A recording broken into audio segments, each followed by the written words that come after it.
is a philosophy, is theology, is a philosophy, is theology.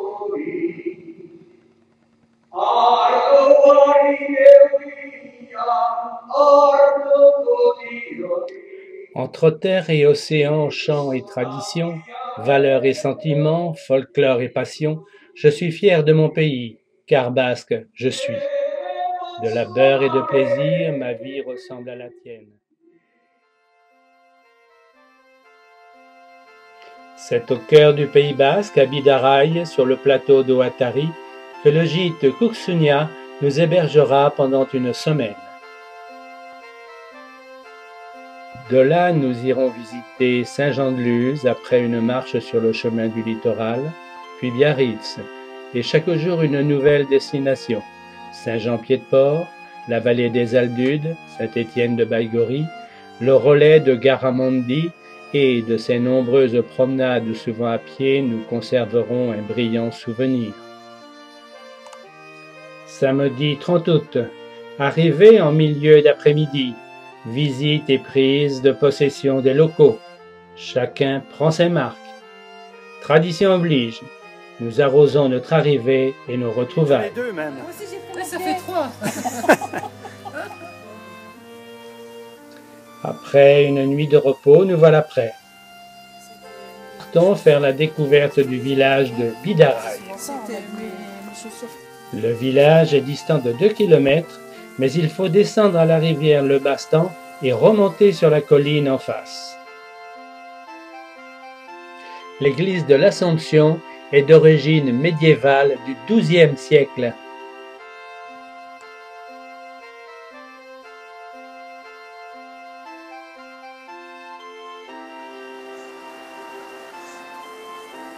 Nous allons redescendre vers le pont Noblia sur la Nive, qui fut construit au XIVe siècle et fait l'objet de l'inscription au monument historique. Bidaraï est le point de départ de nombreuses randonnées passant par les crêtes. Allez, venez. On chevauche ainsi la frontière franco-espagnole. Ces crêtes sont empruntées par les troupeaux de brebis, de chèvres, de potioc, le petit cheval basque, à demi sauvage, et même des lamas.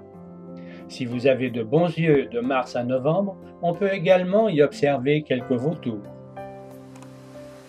Il ne faut pas oublier non plus les cochons noirs. Se promener en montagne, c'est avant tout rechercher la beauté de la nature, et à travers le silence. Avec le bruissol de vos pas sur les cailloux, regardez la vie au rythme des clochettes dans le vent. Autre non.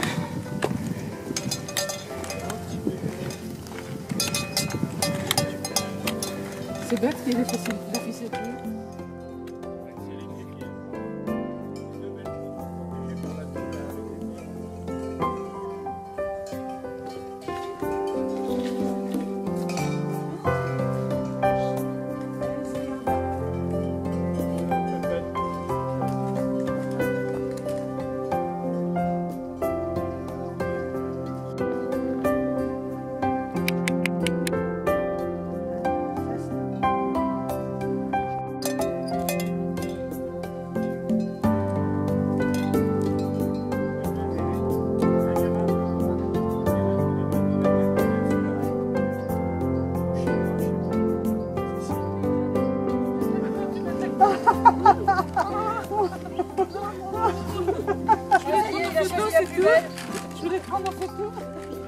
Les Pyrénées sont en France la région la plus peuplée de vautours fauves, avec de nombreux problèmes de surpopulation, notamment dans les Pyrénées-Atlantiques, Béarn et Pays basque. C'est un rapace qui assure rapidement et gratuitement l'élimination des carcasses, mais leur grand nombre les oblige parfois à attaquer fréquemment des animaux vivants. Les vautours choisissent toujours des proies faibles ou malades.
Saint-Jean-Pied-de-Port, séjour de marché. La ville est un haut lieu du tourisme au Pays basque par son attrait propre, mais aussi par le fait qu'elle se trouve sur une route aménagée par Napoléon au moment de la guerre d'indépendance espagnole. Cette route relie Bayonne à l'Espagne via Saint-Jean-Pied-de-Port, puis le col de Roncevaux.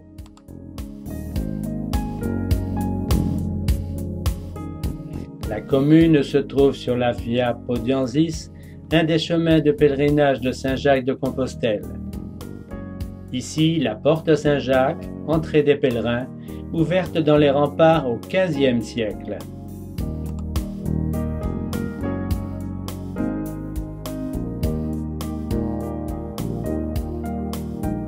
La citadelle Mondiguren fut édifiée en 1625 par l'ingénieur Pierre de Conti de la Motte d'Argencourt et bâtie par Antoine Deville. C'est en 1686, sur les instructions de Vauban, que l'ingénieur François Ferry y construisit un casernement et quelques défenses indispensables. Actuellement, la forteresse est occupée par un collège.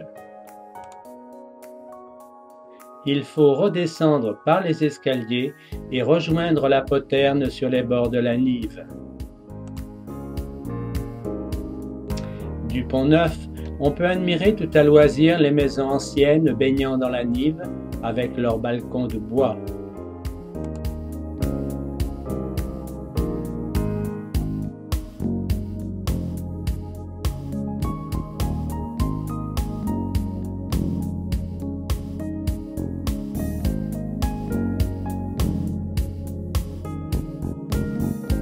La porte de Navarre, ou porte Notre-Dame, conduit au parvis de l'église baptisée anciennement Notre-Dame du Bout du Pont et actuellement Assomption de la Vierge.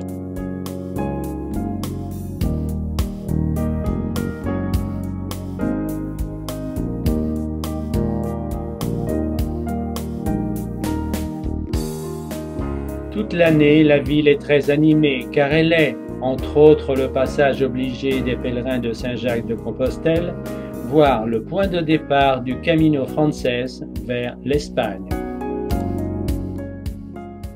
Dernier petit tour dans Saint-Jean-Pied-de-Port.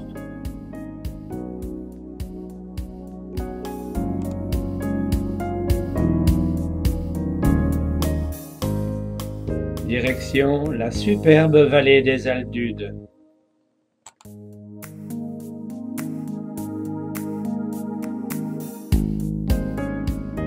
À Saint-Étienne-de-Baïgorry, le pont romain, comme beaucoup de ponts dits romains au Pays basque, date de 1661. Il a été construit sur la Nive des Aldudes.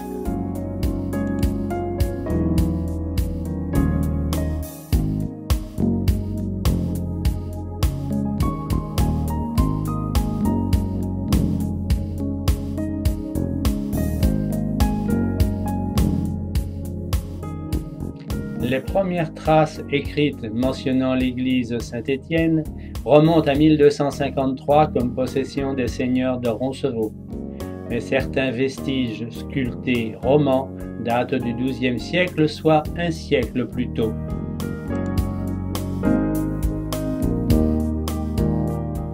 Nous arrivons au village des Aldudes.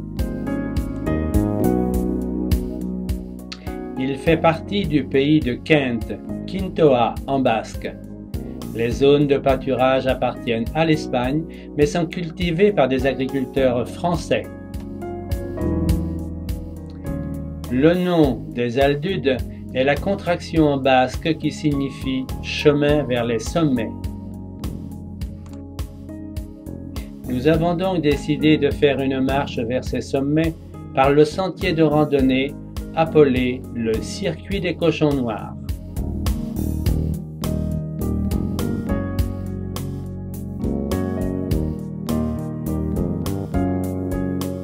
Dès le départ, on attaque sur un chemin très raide, difficile et peu praticable. Il faudra du souffle pour atteindre les miradors à palombes. La pause sera bienvenue.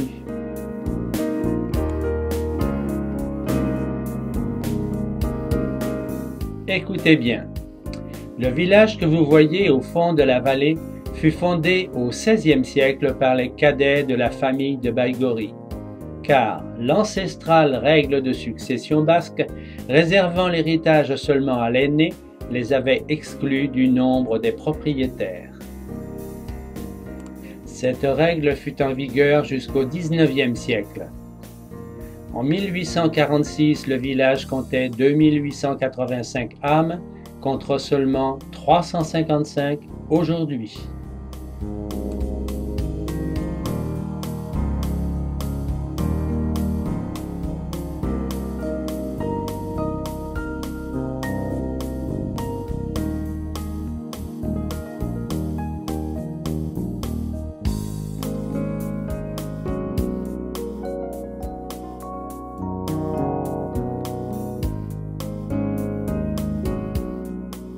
Nous arrivons enfin sur le haut du plateau. Pas de cochons, seulement des vaches et quelques chevaux qui pèsent tranquillement.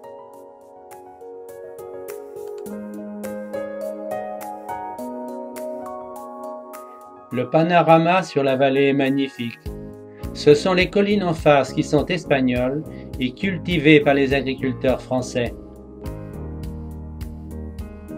Il semble que nous n'ayons pas pris le bon chemin. Bref, dans la vallée, une spécialité s'est réimplantée il y a peu, celle du cochon noir. Le porc pinoir du Pays basque peuplait naguère l'ensemble du Pays basque de part et d'autre des Pyrénées, une partie du Béarn et des Hautes-Pyrénées. Frappé d'extinction et déclaré en voie de disparition en 1981 par le ministère de l'Agriculture, cette race doit sa survie à une poignée d'éleveurs accrochés à leurs exploitations de montagne et engagés dans la sauvegarde de ce patrimoine commun. Rendez-vous sur la côte basque pour une marche d'Acots jusqu'à Saint-Jean-de-Luz. Mais avant, une halte à Saint-Pé-sur-Nivelle s'impose.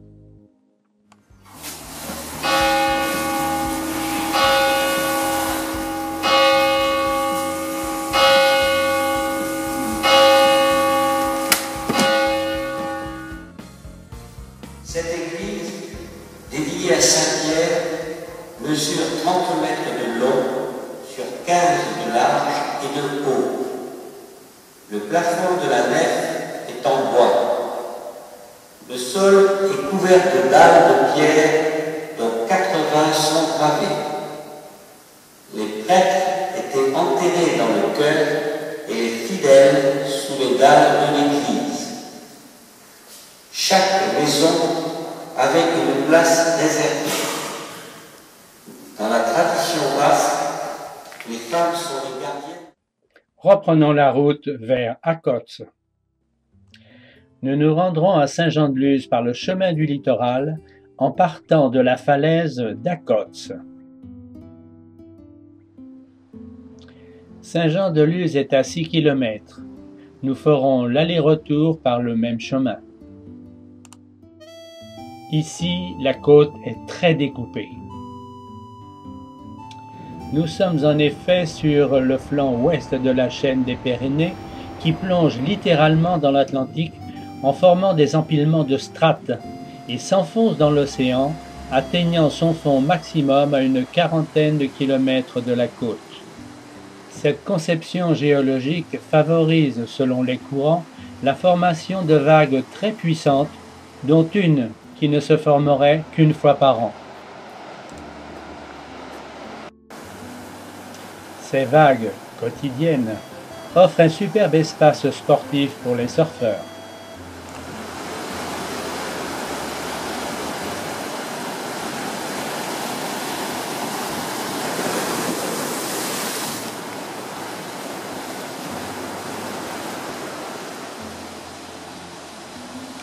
Notre cheminement nous conduira à la chapelle de Firmin van Bree. Cet industriel belge est tombé amoureux de Saint-Jean-de-Luz et dès les années 20, il commence à y construire des villas. Il deviendra un mécène pour la ville. Il y fait construire une chapelle et une crypte où, selon son souhait, il repose. Nous arrivons à Saint-Jean-de-Luz, à la pointe de Sainte-Barbe, avec vue sur la plage. Saint-Jean-de-Luz partage avec Ciboure la baie de Socoa sur le golfe de Gascogne. C'est la seule rade abritée entre Arcachon et l'Espagne. La station balnéaire, de création relativement récente, est très fréquentée. Au XVe siècle, les pêcheurs basques du port de Saint-Jean-de-Luz explorèrent les premiers les bancs de Terre-Neuve et la pêche à la morue jointe à la chasse à la baleine accrurent considérablement la prospérité de la commune. Du XVIe au XVIIIe siècle, la ville devint un nid de corsaires qui combattaient pour le compte du roi de France. L'enrichissement du port est dû aussi, aujourd'hui, au développement de la pêche à l'anchois. Saint-Jean-de-Luz ne fut à l'origine qu'une modeste bourgade sur les dunes, entre mer et marais, à l'entrée de l'estuaire de la Nivelle, face à la colline de Bordaguin, jadis propriété des chanoines de la cathédrale de Bayonne. Elle connut son heure de gloire lorsque, à l'issue du traité des Pyrénées en novembre 1659 conclu par Mazarin, Louis XIV vint y épouser Marie-Thérèse d'Autriche, infante d'Espagne, le 9 juin 1660. La porte de l'église Saint-Jean-Baptiste, franchie à la sortie de l'église par le couple royal, fut murée juste après le mariage. L'entrée principale est, depuis ce jour, sur le côté de l'édifice. La construction est antérieure au XIIe siècle. Maintes fois remanié au fil des siècles, Martin Bidache, menuisier, mena à bien l'exécution du retable en bois doré, qui est de nos jours le plus imposant du Pays basque.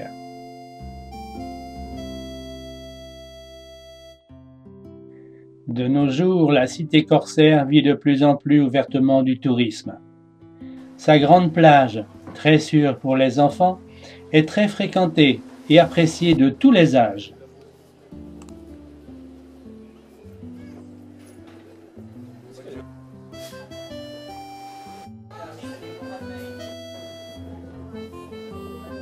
Au retour, nous rejoignons la pointe de Sainte-Barbe. Le chemin du littoral se poursuit vers le nord par Bidart et Biarritz.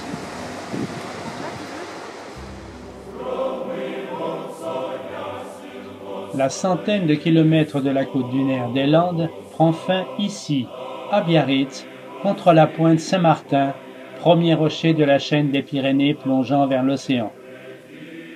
Le phare a été construit en 1832 et s'élève à 75 mètres au-dessus du niveau de la mer.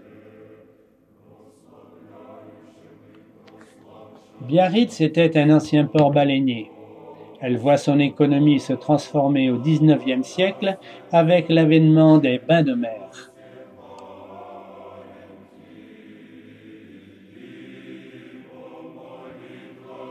Napoléon Ier s'y baigne en 1808, et quand Victor Hugo découvre la localité en 1843, il évoque déjà le risque de la voir devenir une ville balnéaire. Qu'un hameau de pêcheurs, plein de mœurs antiques et naïves, assis au bord de l'océan ne devienne à la mode, que le village à toit roux et à contrevent vert posé sur des croupes de gazon, de bruyère, dont il suit les ondulations, ne soit pris du mauvais appétit de l'argent, mettant les peupliers sur ses mornes, des rampes à ses dunes, des escaliers à ses précipices, des kiosques à ses rochers, des bancs à ses grottes.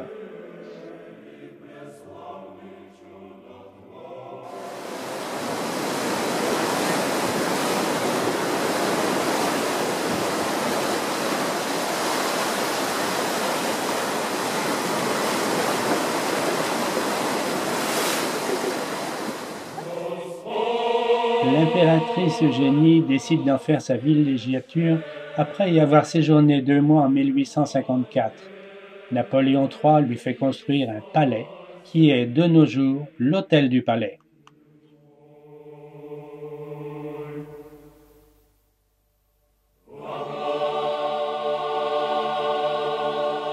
Cet épisode y amène les têtes couronnées de toute l'Europe et de petits palais y sont construits.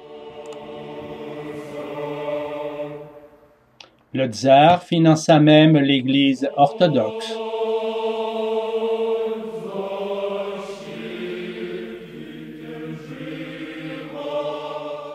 Le succès fait que la ville devient la reine des plages et la plage des rois.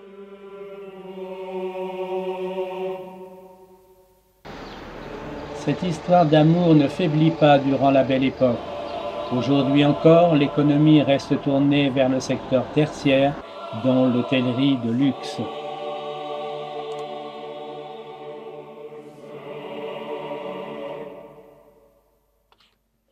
Avant de poursuivre notre promenade, il nous faut visiter l'église Sainte-Eugénie, d'après le nom de l'épouse de Napoléon III, Eugénie de Montijo.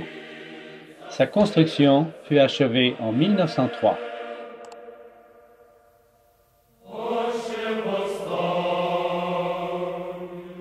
Les sentiers du jardin contournent le rocher d'Atalaï, sommet du promontoire dominant la mer, d'où l'on peut jouir d'un beau coup d'œil sur la grande plage. De ce rocher, on observait l'arrivée des baleines. Et voici le rocher de la Vierge. Le rocher n'étant pas relié à la côte, Napoléon III lance la construction d'un viaduc de bois de 75 mètres de long. On érige alors quelques croix et une statue de la Vierge. 20 ans plus tard, une passerelle métallique remplacera le vieux pont de bois devenu trop endommagé.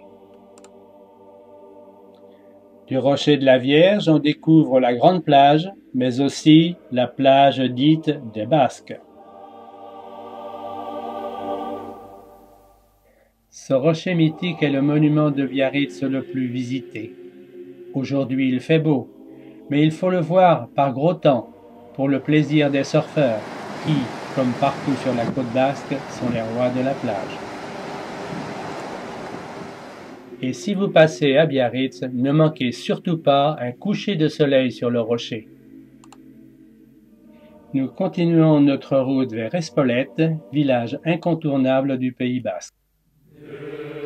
Espolette dépendait du royaume de Navarre jusqu'à la guerre de 100 ans, et c'est Louis XI qui érige la seigneurie en baronnie. La dernière baronne, Juliana, lègue tous ses biens à la paroisse en mourant.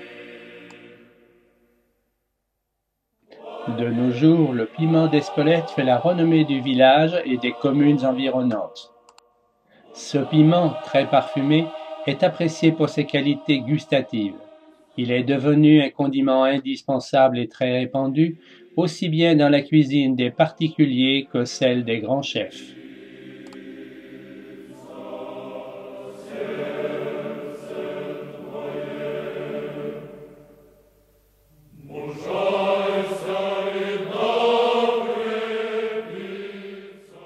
Nous arrivons à l'église de Cambo-les-Bains pour un concert avec les chœurs basques de Cambo.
le soleil est généreux, nous allons en profiter pour nous rendre sur les crêtes de Garamendi en passant par le col d'Ispegui.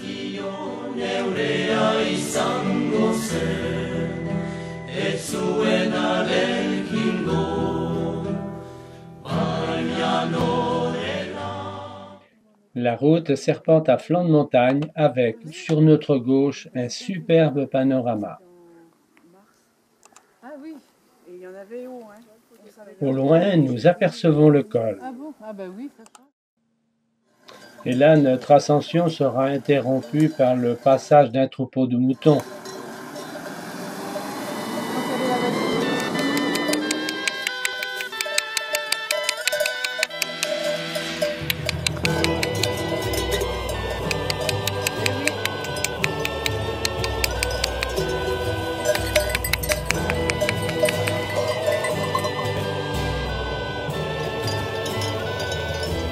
Ça bouchonne, là, tu vois, l'entrée de...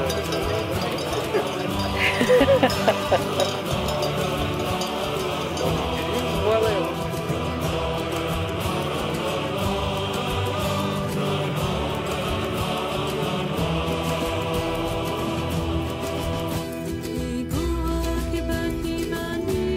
Et voici le col d'Ispegui, frontière entre la France et l'Espagne.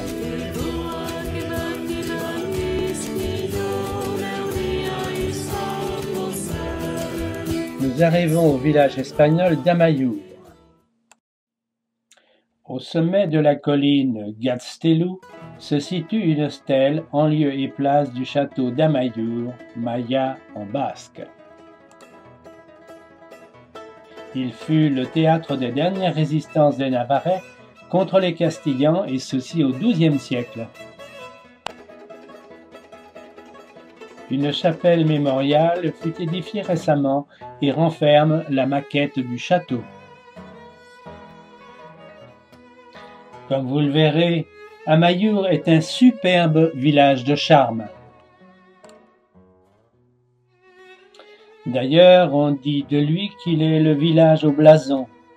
En effet, chaque maison arbore le sien.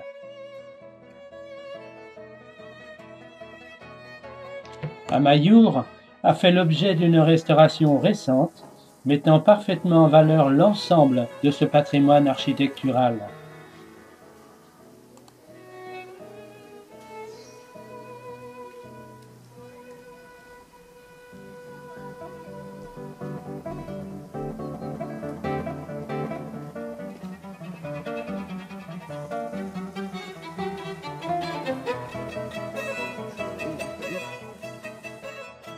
Le village est blotti au pied de la montagne du Garamendi, qui sera l'objet de notre prochaine étape.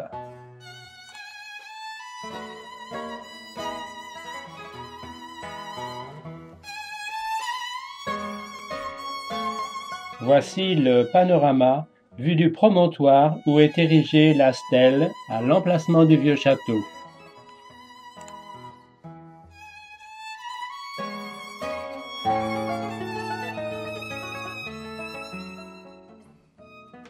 Après ce tour d'horizon, nous allons reprendre la route jusqu'au col des Chondo et nous diriger vers le Goramendi.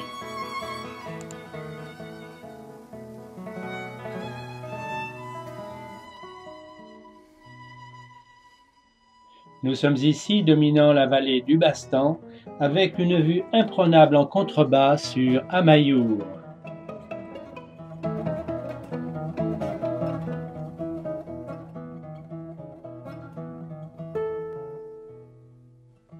À cette altitude, la montagne est presque totalement pelée, couverte de fougères et d'une herbe rase et riche.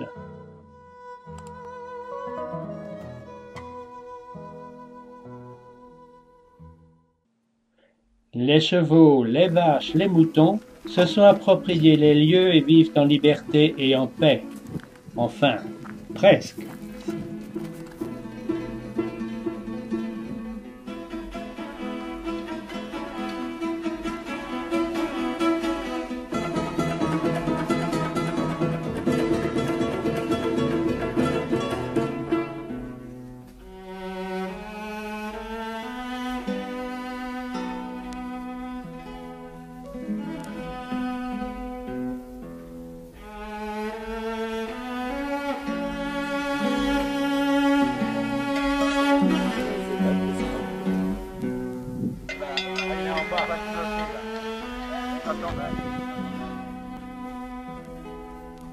Moi, je me repère au sommet les plus hauts, parce que oui. trop mort. Bon, tu te Ah, ben, repérais, c'est pas je crois que c'était... Là, le plus pointu, là-bas, c'est le Mendor. Ah, là-bas. Nous voici au sommet du Goramendi avec ses antennes et un vaste panorama jusqu'à l'océan Atlantique. D'ici, nous pouvons voir de Saint-Jean-de-Luz à notre gauche jusqu'à Biarritz à notre droite.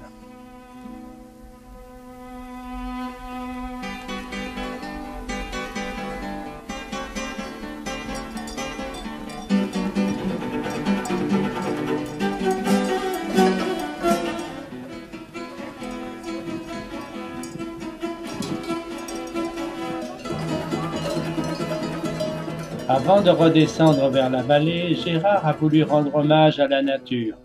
Un air d'harmonica pour distraire les chevaux. Mais chante toujours, pensait-il, ça ne vaut pas la musique du vent.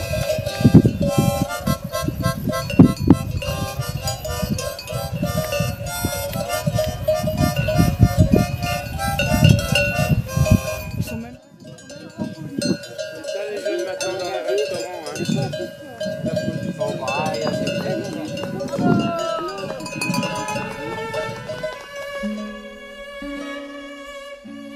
Dans la vallée, le village de Zagaramourdi et ses sorcières nous attendent. C'est un charmant village tranquille avec sa belle église baroque, située sur une zone de grottes naturelles que nous découvrirons lors d'une sympathique rando.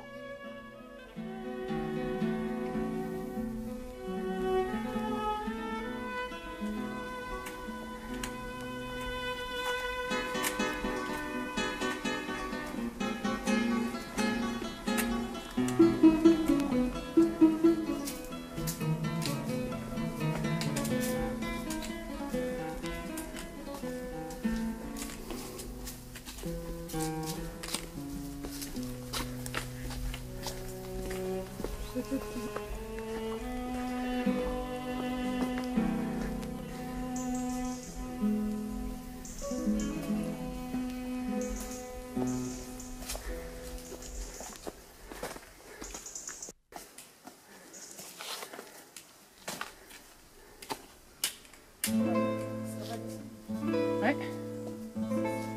Et Gérard, c'est peut-être pareil parce qu'il n'avait pas ses bâtons.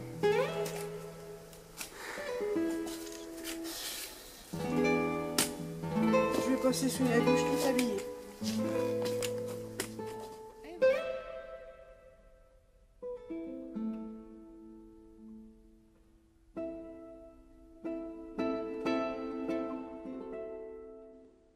Nous voilà arrivés au site des grottes. Rien à voir avec la veine Armand. Mais bon, la balade est quand même bien sympathique.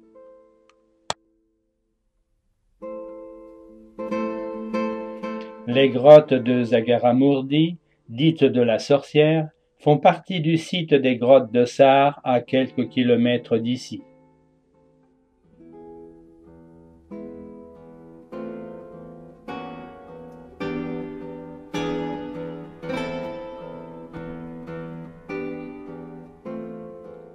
C'est au XIIIe siècle que des moines décidèrent de créer dans cette zone de pâturage, coupée de bois de chêne et peuplée de bergers transhumants, l'un de leurs 5 vicariats prévus sur la route de Compostelle. Juan Carlos de Bastan, seigneur de la cour de Navarre, accepta que ce vicariat formerait une enclave sur sa propriété. C'est ainsi qu'est né le bourg d'Aïnoa, village bastide aux maisons parfaitement alignées de chaque côté d'une large avenue, et classé parmi les plus beaux villages de France.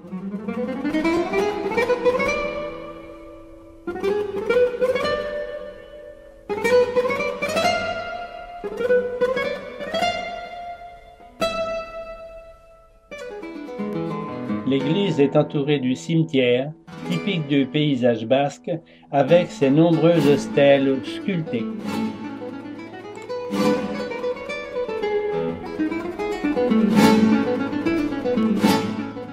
Nous arrivons sur la commune d'Ixassou. Selon une légende, En l'an 778, le sabot du cheval de Roland, chevalier preux, neveu de Charlemagne, aurait brisé en deux un rocher dans un défilé d'où débouche la Nive, à un endroit appelé aujourd'hui le Pas de Roland. En basque, cet endroit s'appelle Atekagetz, traduisez mauvais passage. On dit aussi qu'en poursuivant les Sarrasins, en réalité les Basques, en longeant la Nive dans le défilé d'Ixassou, il se heurta à un rocher infranchissable. Il saisit son épée, la brandit et taille un passage pour ses soldats. Durandal les a sauvés.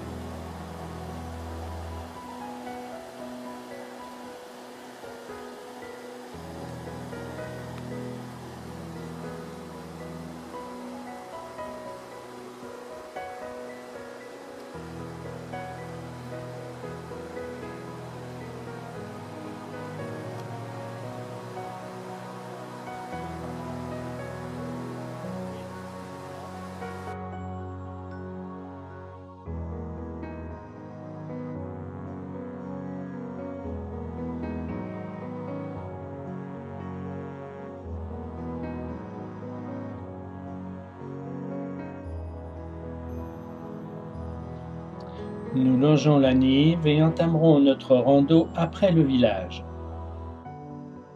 C'est un superbe panorama que nous découvrons de la petite route qui nous conduit jusqu'au terrain d'aviation.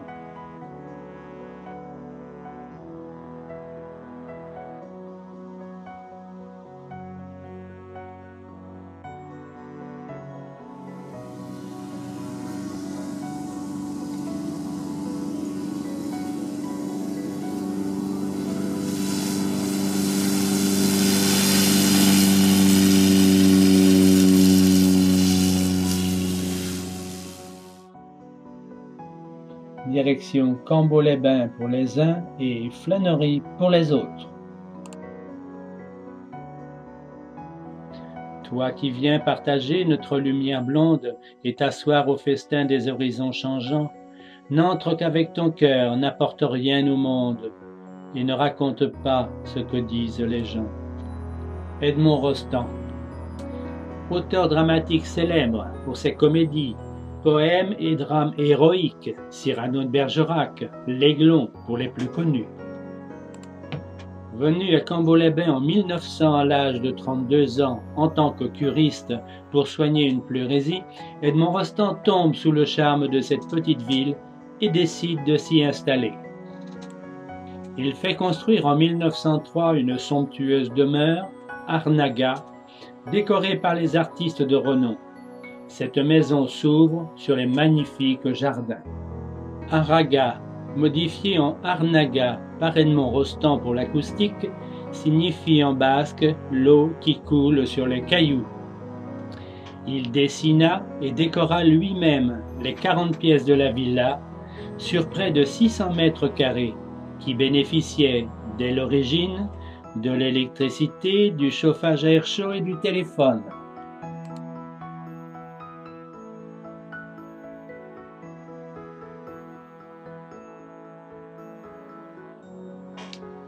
À l'origine, dessiné par Rostand lui-même, le parc s'orne de 15 hectares de jardins à la française et à l'anglaise, pavillons, bassins, et au bout du canal, un grand portique encadré de 2 pavillons ouverts et d'une orangerie de style classique.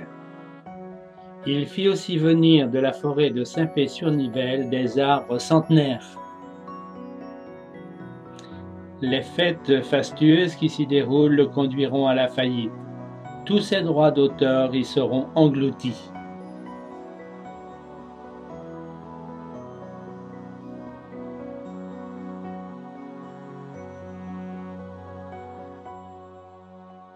Il mourra à Larnaga en 1918 à l'âge de 50 ans.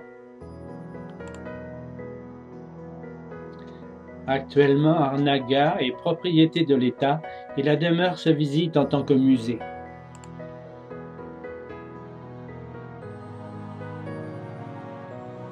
Après cette belle visite, direction Saint-Jean-Pied-de-Port.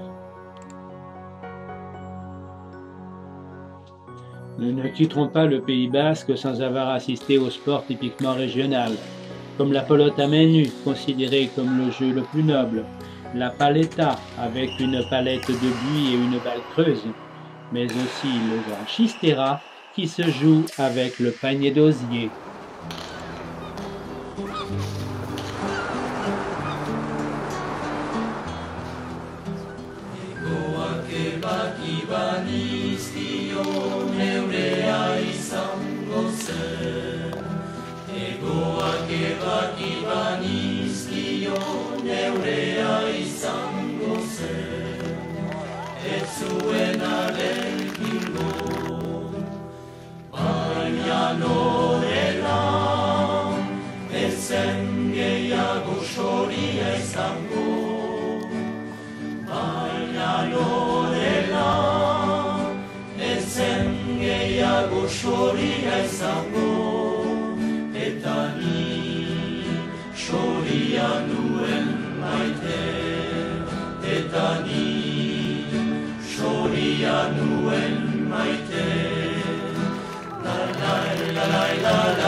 Alors que les sportifs perpétuent la tradition basque, pendant ce temps-là, dans les montagnes, une autre tradition se transmet dès le plus jeune âge, celle de berger.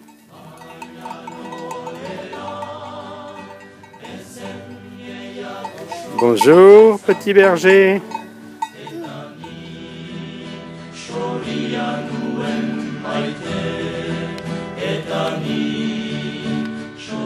Nous clôturerons cet épisode du Pays Basque français par le dîner traditionnel des braves coqs au restaurant de Bidaraï, sous les platanes et les lampions.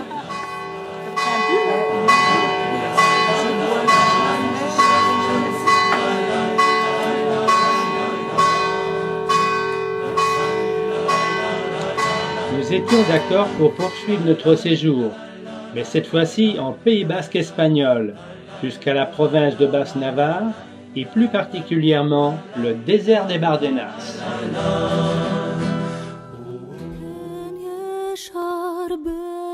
Sur notre route, nous ferons plusieurs arrêts.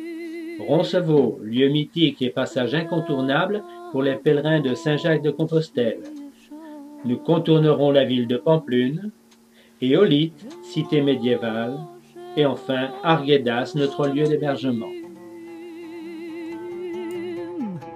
Roncevaux, c'est bien ici qu'est mort Roland le Preux, neveu de Charlemagne. Tous les pèlerins venant de Saint-Jean-Pied-de-Port passent à cette chapelle marquant le col de Roncevaux. La présence d'un monastère en 1132 garantissait une halte sûre pour les pèlerins souvent victimes de la neige et des loups. Saint-Augustin en avait fait un hôpital.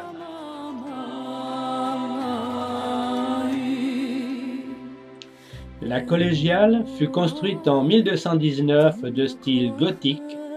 Elle est dédiée à la Vierge des Douleurs aux larmes de diamant.